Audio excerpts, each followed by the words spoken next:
Welcome to Friday Night Live, a show that brings information and inspiration to you. Tonight we're talking men's health. And so we want to encourage you to gather the family around and call the men in your life to join us on Friday Night Live.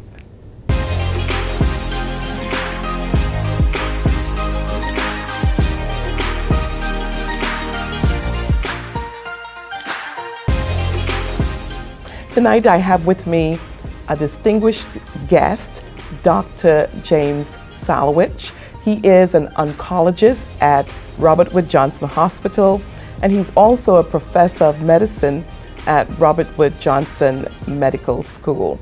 Dr. Salwitz, thank you so much for taking time off your busy schedule to join us on Friday Night Live to talk about men's health. And men's health is so important to the men in our lives and to our entire community. So thank you for joining us. Thank you very much, Reverend Colley. It's a really nice opportunity to speak about something that's so important to our community, to our patients, yes. And to spend time with you this evening. Thank you so much. So there's so much to talk about when we talk about men's health. And maybe we can begin our conversation with something that is more relevant, the vaccine. And we're just trying to make strides coming out of a pandemic. Talk to us a bit about the vaccines that we have. So, as you know, and everyone's very aware of, COVID-19 has been transformative and overwhelming for our community for the last 18 months. We are seeing a significant drop in the amount of infection in the community, but unfortunately, there's still a very large population in our country that has not had the vaccine. We're not going to get to the 70% number, it looks like, by July that we were hoping. We still have a gigantic number of people that are vaccinated, but there's still a number of individuals that have made the personal decision to at least delay the vaccine. Why is that? Well, I mean, there are a number of different reasons that people have declined the vaccine. And the vast majority of them don't make a lot of sense. And first of all, these are among the most safest vaccines, the most remarkable vaccines ever developed. I mean, I think one of the people say, I can't get this. They just came up with it in 1 year. I don't know anything about the safety, but that's actually not true. The technology to develop this vaccine, is several decades old. It was really developed for Ebola and other infections. It's just that we didn't need to use it. So when the new virus came along, when we'd identified the virus, we understood the virus to some great extent by February of last year, they basically said, we already have this vaccine technology. It was already in process. It's not a new idea, a new technology. Let's plug it in. And then we spent the better part of the year building up the vaccine, getting it in volume, and proving its safety in the vast population. And this vaccine works in a way that's truly remarkable. I mean, it targets a key part of the virus, which the virus needs to survive, the spiky protein that we see in all those pictures. Yeah. And that's why the virus is attacked by, no matter what its variant is, by, each of these vaccines. We're not seeing immunoresistance. But I think a lot of people are still saying, well, there's less infection than there was. I don't really need to get vaccinated. It's going to go away. And unfortunately, that's not a true statement. What we're seeing is a decrease in the volume, but now we're entering a new steady state, a continuous amount of infection in our society. And it's affecting that group of people that have not been vaccinated. I mean, you and me are not wearing masks because you and me have been vaccinated. Exactly. And therefore, I feel completely, safe, and I can actually be around infected patients and not wear a mask. I do, but and no one's seen infection in someone such as myself like this. But the problem is the virus that is out there is becoming more aggressive. We have the Delta variant. The Delta variant is still killed by the vaccine, but on the other hand, it spreads more quickly.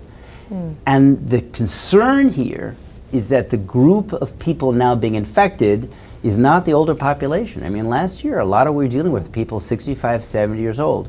They've all been vaccinated, or frankly, they're still hiding behind their doors. Right. The people who are remaining in the hospital now, the people we're seeing getting sick, are young people, and they're people 20, 30, 40, 50. And as the vaccine is not protecting them, we're seeing the virus spread through this entire group. And the thing people have to remember is, this ain't the flu. I mean, this is not the flu. I've seen the flu. I mean, as an oncologist, might have flu symptoms, but it's not the flu. And every year I see the flu. This is not the flu. This virus, unlike the flu, can cause permanent long-term injury. Wow. So we people see with people permanent blood clots, permanent lung damage, permanent heart disease, and I have a colleague of mine who's a urologist who is now reminding people that this virus can cause permanent sterility and permanent impotence. And since we're talking men's health this month, the physical damage to the microscopic blood vessels in the penis caused by this virus can cause permanent, loss of ability to get an erection. So, I mean, we're seeing people that are long-term sick, and if we don't get up to a larger amount of vaccinated people, we're going to see this virus continue smoldering in the population. Are as many people dying of this anymore? No. We're good at treating the major infection, but are we able to protect people from permanent injury? Not so much. So the vaccine is vital to all of our health. It is certainly vital to men's health, as we go forward, and I can't think of a reason not to get it. And that's why programs like this are so important, because we are spreading information. We are educating people on the importance of being vaccinated. And the vaccination. If you haven't been vaccinated, please go get vaccinated. Absolutely. Yes. I could not possibly agree more. Wow. Switching to other issues of men's health, two of the diseases that men succumb to is heart disease and cancer, and especially in the African American population. Talk to us about heart disease and cancer. Is it just genetics or lifestyle or both? So, I mean, you're absolutely right. The African American population sees an accelerated amount of both heart disease and cancer. While these are the biggest killers in the United States for everyone, there's significantly higher risk in the black population. I mean, 50% more likelihood of dying of lung cancer, increased risk of more dying of prostate cancer, significant increased risk of poorly controlled hypertension leading to heart disease. And we tend to lump stroke with heart disease, but technically it's different, and it's right there next on the list. So these are clearly accelerated, in the African American population above other populations. So the question you asked, the critical question is, are these genetic? Are these environmental? Are these personal? I mean, the vast majority of these diseases are caused by lifestyle decisions. They are things that we control. I need you to say that again. So the vast majority of things that cause cancer, heart disease, strokes are lifestyle decisions. Is there some genetics built into it? Sure. But the reality is we can't blame our parents for most of this. A lot of these the decisions that we make, and it's personal responsibility. But not only is it personal responsibility, it's personal opportunity. I can do something to help me live to be 90 or 100 years old. And there are things that require discipline and thought, but I can make a difference. As an oncologist, as a cancer doctor, 50% of the diseases I see, at least, are lifestyle decisions. Wow. 50%. I mean, it's not just getting older, and it's certainly not, genetics. It's, it's the decisions that my patients have made, going through the years. And the empowerment of that is you can do a lot about it. And the thing about it is, with regard to lifestyle, when we were younger, we tend to eat everything, do everything. And so when it comes to the time when we need to make that switch, it takes a whole lot of discipline, self-awareness, and self-control, because you have grown to love eating ribs, and all these types of foods that would lead to heart disease, etc. How do we make that switch from eating, quote unquote, things that are not good for our health to really lining up and aligning our diet to help us live longer? Well, I mean, I think you start with the most basic concept, which we're talking about today, is that this does make a difference. It really does.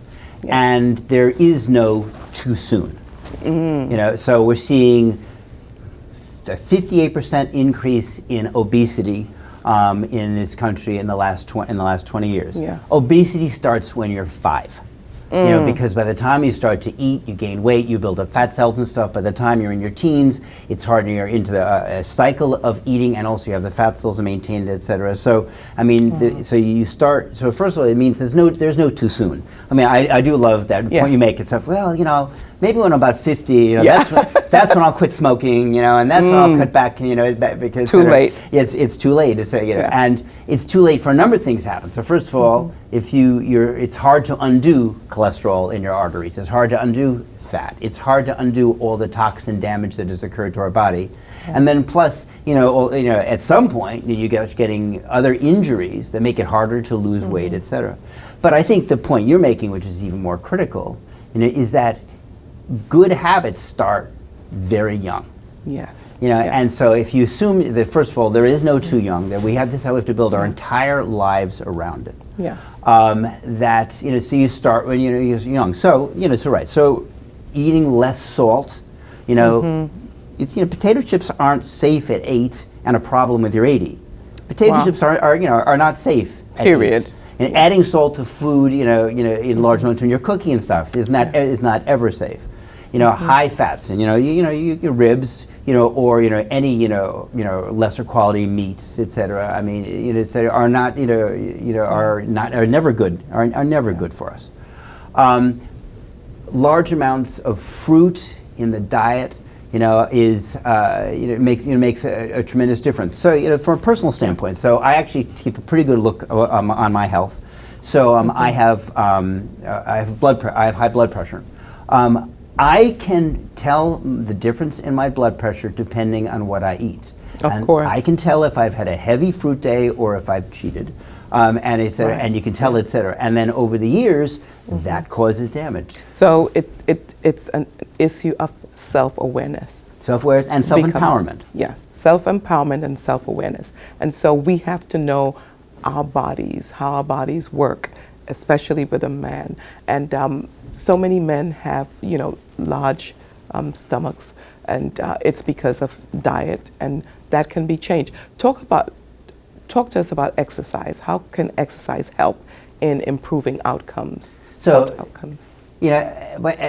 Exercise is an incredibly powerful tool we have in order to keep ourselves in health. Now, and we're not talking about the gym rat.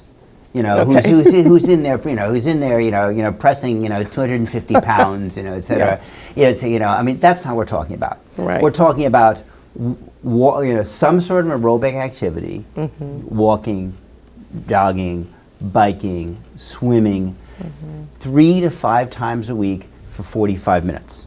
I mean, we're just talking that. And so take the weight piece away from that. The weight's important. And the diet piece away from that. We don't clearly understand this, but it's true. Just the exercise piece improves health.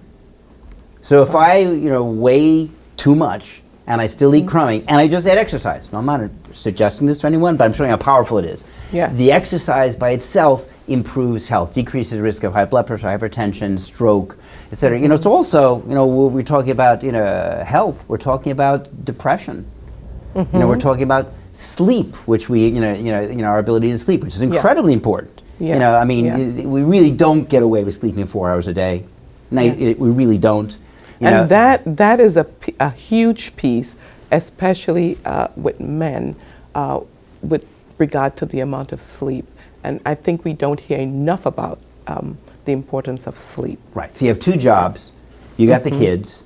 You've got, you know, what are the community things that you have and stuff, and you have family and stuff, and so you think you can get away with, and lots of people do, you know, think they can get away with going to bed at 12 or 1, getting up at 6 and stuff, and you know, and you drink, you know, your 5 cups of coffee.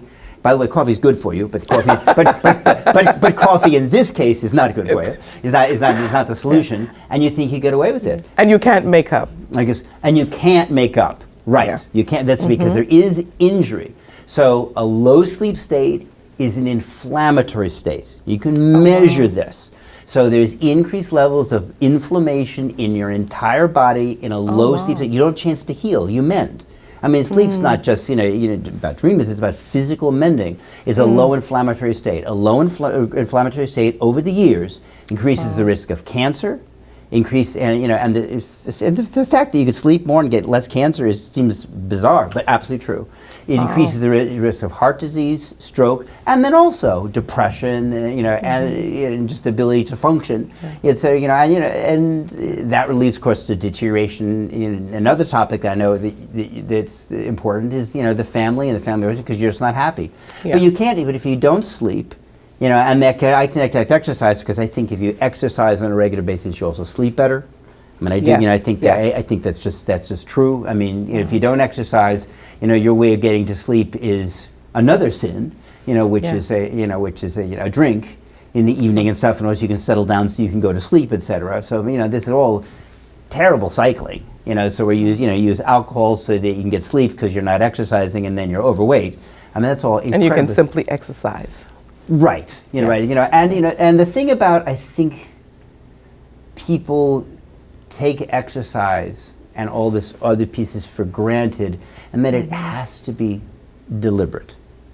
It's not like and I say this to my patients, many times and stuff. This is not like a choice you have.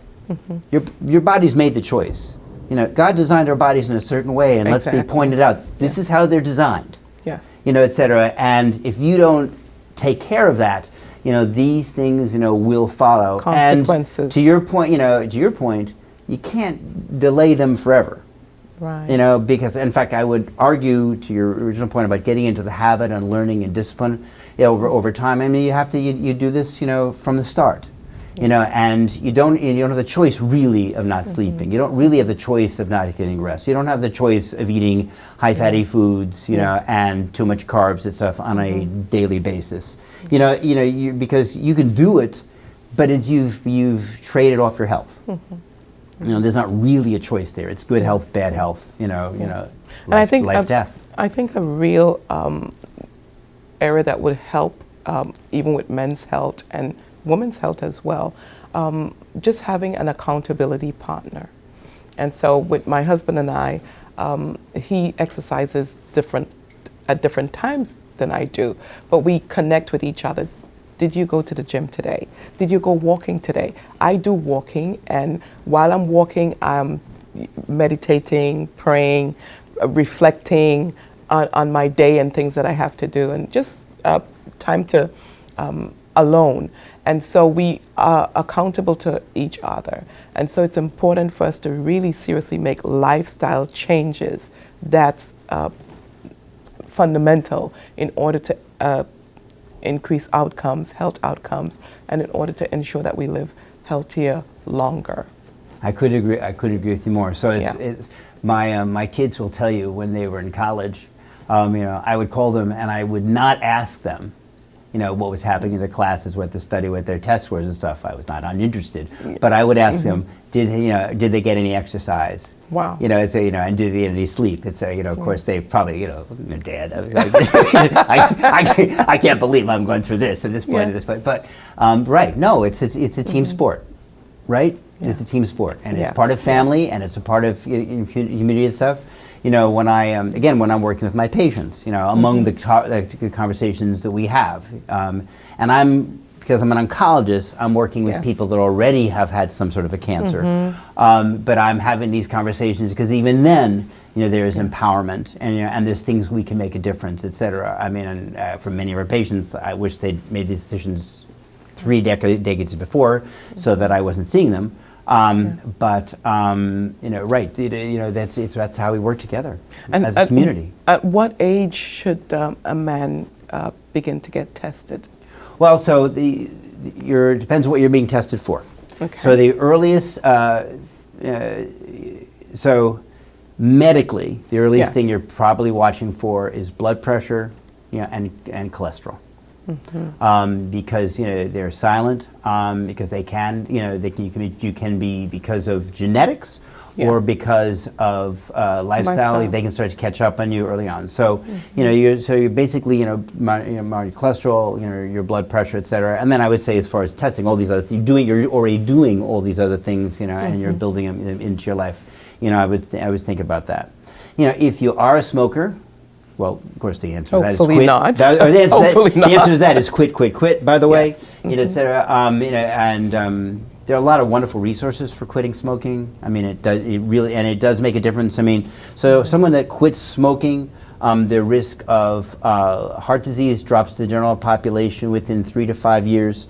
If it's not so early too late, the risk of cancer drops to the general population within 12 to 15 years. I mean, quitting smoking makes a difference. So, and by the way, reducing smoking helps, but not as much as you think, because you inhale harder and increase the toxin level if you just reduce it. So it's quitting important, etc. But if you have smoked, the AMA and the CDC now recommend a low voltage CAT scan once a year to monitor for lung nodules, and avoid that. You should be getting some sort of a test of your bowels starting somewhere between age 40 and 50, depending if there's family risk. That can be a colonoscopy, which is a fantastic test, but it can also be what's called Cologuard, which is a test of stool for blood in the stool. Now that is not as effective as colonoscopy. I know my gastroenterologist is saying you can't do the Cologuard, but a lot of people can't get a colonoscopy. But here's the key to doing the Cologuard: the stool test has to be every year. Okay. Colonoscopy is every 10 years if it's normal, but it has to be every year. I would think in general, a African American male, men should start seeing a doctor on a regular basis, every year by age 50, and a lesser, frequency, before that, depending on risk. If you are, overweight, we have to screen for diabetes. Diabetes is accelerating in this country. Wow. It is. It goes right along with obesity, so people that have a higher body mass index, which is weight to height, kind of ratio, et cetera, it should be screened for diabetes early on, which is, checking blood sugar, checking what's called a hemoglobin A1C, which is a blood test that tells you what your blood sugar has been on an average for the previous couple of weeks. Diabetes is exploding in this country. Wow. And it's what people may not realize, it's also leading to the greatest increase of any single cancer rate, which is liver cancer. So the Chinese always had the highest rate of liver cancer in the world because they had uncontrolled hepatitis B. They fixed that. Oh, wow. Because of diabetes, which leads to fatty liver, we're seeing an acceleration now of liver cancer in this country.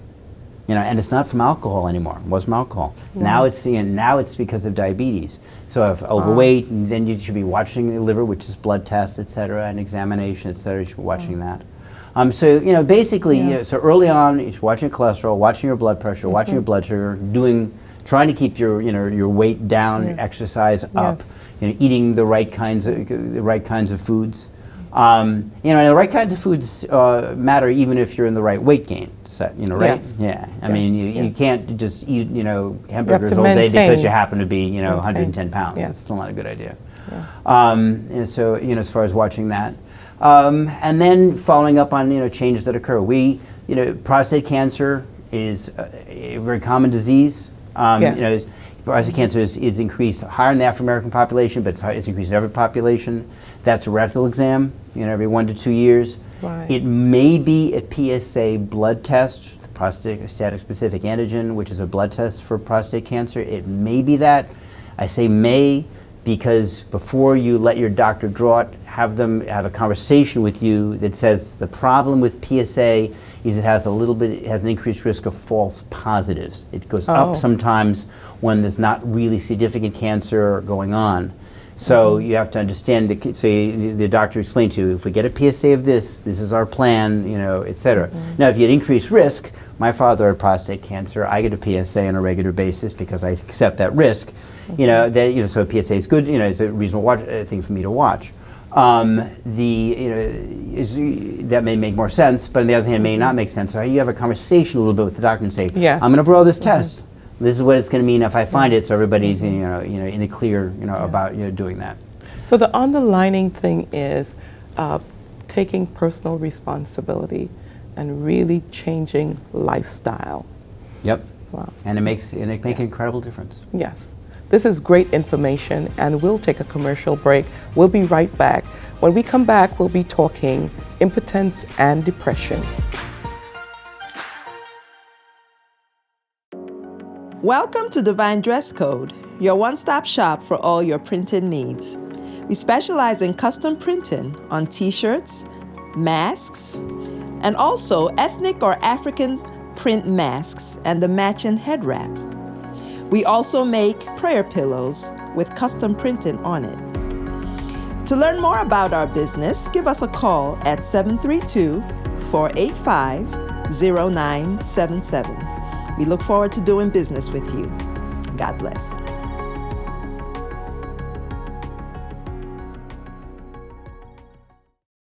The Mentorship Institute is an educational environment intentionally tailored for you to develop, activate, and perfect your dormant giftings.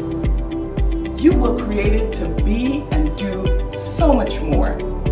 Allow us to help you to activate those God-given potentials that lie deep inside of you.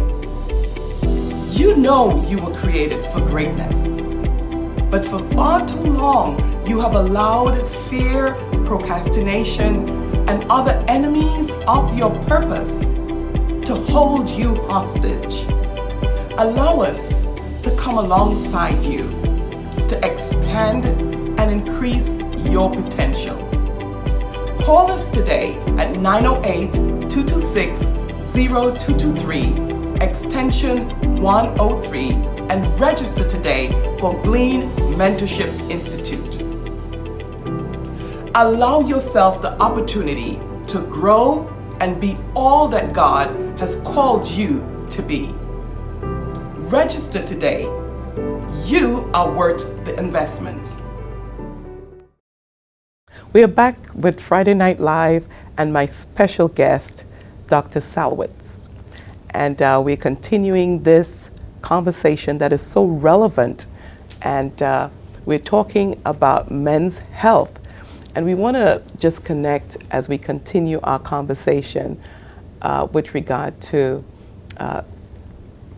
depression in men. And we can begin that by talking about spirituality. Yeah, during the break we were talking about how Yes. important that is.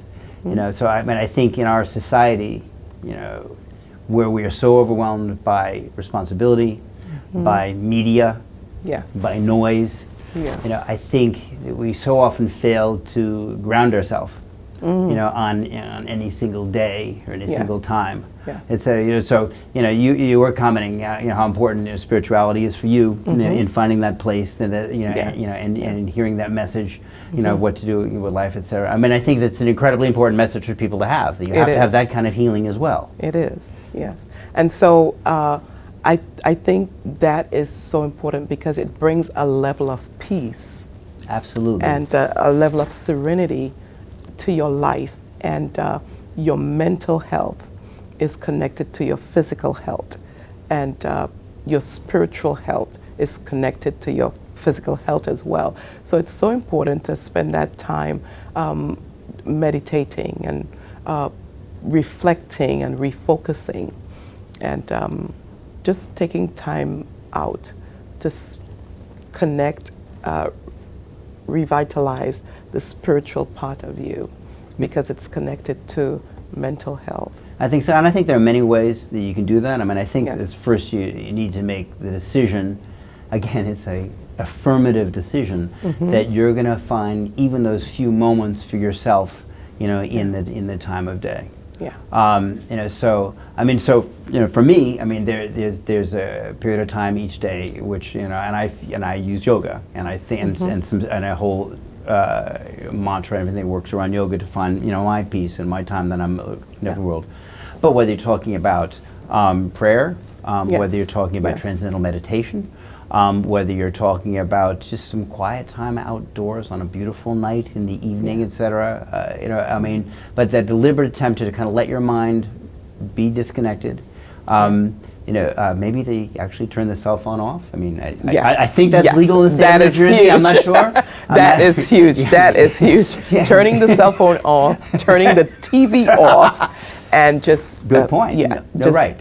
Reflecting and shutting your mind down and connecting with your Creator. Because I think in the absence of that, in the absence of that time, I mean, this is, I think, one of the things that contribute to what you bring up, which is anxiety, depression, a feeling of being, overwhelmed, by life's events, a feeling of not being in control, of what is happening to you, and depression. It has a lot to do with men's health. Of course, it has a tremendous amount.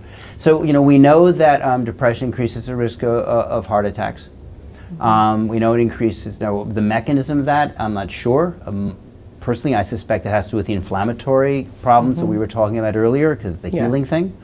We know it increases the risk, of probably of cancers. Of it also, the secondary effect of those is also then you don't do the right things anyway.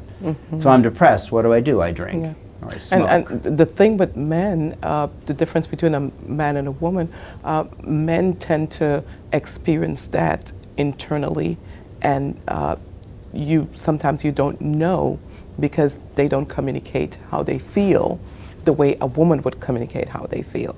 If a woman is depressed, a woman would possibly call her girlfriend or say something, hey, I'm feeling under the weather today.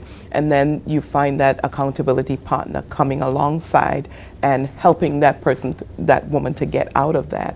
But with depression, with regard to men, they tend to experience that alone.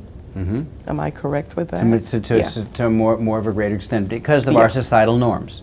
Exactly. Exactly. The norms. That's not biological, genetic. It's just how we've built the society. Men's men. And it's one thing is that not only do you have to be tough for other men, but the long-term effect of that is you're tough for yourself. Except you're not, of course. What you are is you gradually get into a spiral of depression, and then you don't take care of yourself. Not to mention the fact you're just simply not happy. And of course, this leads to deterioration in the family. Which results in even more of the these kind of issues, etc. And it allows a problem with employment and a lot of bad decisions. And again, it has to be delivered, and it's also not.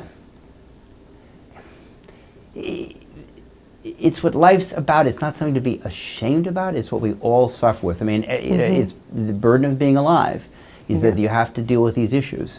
Challenges come. Absolutely. And you have to know how to and this is not navigate. We failed. Yes. I think so much of our society is so much built around competition. Of myriad sorts. And this is one other way we fail. Well, and it shows that we're weak. No, I mean, this is, if you're able to understand these things are happening to yourself, take the time to step back, and then the reverse is, and then also is get help. Now, whether that's, a partner, as you were alluding to before, about your nutrition, or whether that's speaking to a professional, there's a lot of things that can be done, or maybe that goes back and connects to the exercise and connects to et cetera. But there's this whole spiral of depression, no exercise, alcohol, smoking, et cetera. And then, so we go to the sad end of gun violence, suicide, and things like that. And so in the African American community, there is that challenge of gun violence. Gun violence is the great stain, I would say, on our nation. This is one of the things that we have done so badly, and understand, as a society, and also, so inadequately. So I mean, as you're probably aware, I mean, when a person buys a gun, gets a gun, their risk of suicide by gun goes up some 600%. Wow. When you buy or get a gun, your chance of being shot by a gun goes up 300 to 400%. Wow. So it doesn't. The defense piece doesn't work, and it's completely, completely backwards. Yeah. I mean, guns are dangerous, and they're dangerous because we as human beings are not capable of handling that much power on a personal level day by day. Right. We're taking, we're talking about depression, we're talking about anxiety, we're talking about the stress of life, and you throw in the weapon into that. Yes. And horrible things happen because of the presence, presence of guns. New Jersey, we have the benefit of having very strong gun laws, and so we have had somewhat less problem here, but it's still here. Yeah. It's still here. Yeah. And I think with depression, when someone is God. depressed, you're not thinking. Exactly right. Exactly. You're not thinking straight. You're not thinking clearly. And if you have a weapon that is available, and unfortunately, this does, in a horrible way, affect our youth. yes. Youth who are dealing with teenage brains, if you will, and all that. That world, etc. Which is such a challenging world anyway. Yeah. And you throw guns, and so I do, as one of the questions I ask my patients, is, do you have a gun in the house? And then I try to make certain they're at least practicing gun safety. Yeah. That the guns and bullets aren't in the same place, that there are gun locks or gun safes, etc. And that there's no access for children, or for younger people, to these weapons. I mean, I don't understand the need for, certainly for a handgun or something for self-defense, etc. I mean, I'm, in the vast majority of time, I don't understand the need for the weapon in the house, etc. Right. But if it's going to be there, I mean, you have to be very careful to realize that you're, you're dealing with, an extraordinarily dangerous tool. I mean, we wouldn't let someone, drive a car without going to driver's ed, and driver's license and following the rules and stuff, etc. Right. But we let that with guns. So, yeah, it's another part of the challenge in our society that we have to deal with. Wow. And to overcome depression, exercise helps. Right. Exercise. I mean, not being afraid to reach out. Yes. I mean, I think exercise. Again, if you're more in control of your body, you're more in control of your mind. Yeah. Sleep. Going back makes it Yes. a real difference, because it's a whole cycle of not sleeping and depressed, etc. But if you're not able to sleep, if you are anxious, etc., then there are people we should be reaching out.